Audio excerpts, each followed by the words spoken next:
আজকে একটু আলাদা জিনিস দেখাবো আপনাদেরকে। জিম বন্ধ করার পর একটা জিম মালিককে কি করতে হয়। 10টায় জিম বন্ধ করার নিয়ম। টাইমে তো কখনোই কোনো জিম বন্ধ হয় না, আপনারাও বোঝেন। চল রে, তাড়াতাড়ি কর রে, এসব বলে ওদেরকে বাড়ি পাঠানো হয়। তারপর আসে আমাদের মেন কাজ, ওয়েটগুলো গুছিয়ে রাখা। কোনো জিমেই পাবেন না ওয়েট কেউ গুছিয়ে রাখে, ওটাও মালিক বা ট্রেনারের দায়িত্বের মধ্যে পড়ে। এতেও অর্ধেক ওয়ার্কআউট আমাদের এখানেই হয়ে যায়। সেকেন্ড ভাইটাল কাজ হলো ফ্লোর পরিষ্কার করে রাখা। সারাদিনে ফ্লোরে অনেক নোংরা হয়, কেউ শু পরে, কেউ আবার খালি পায়ে ওয়ার্কআউট করে।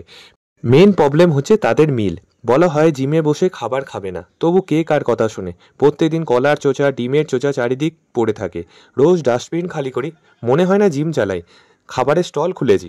প্রত্যেক মেম্বারকে বলা হয়েছে টাওয়াল আনতে, কিন্তু কে কার কথা শুনে। কেউ টাওয়াল আনে না, গামছা বা রুমাল দিয়ে কাজ চালিয়ে দেয়। শরীরের ঘামে যে ম্যাটগুলো থেকে গন্ধ ছাড়ে সেটা কে বোঝাবে। বলি, প্রত্যেক মেম্বার যদি জিমকে মন্দির মনে করে কখনোই নোংরা হবে না।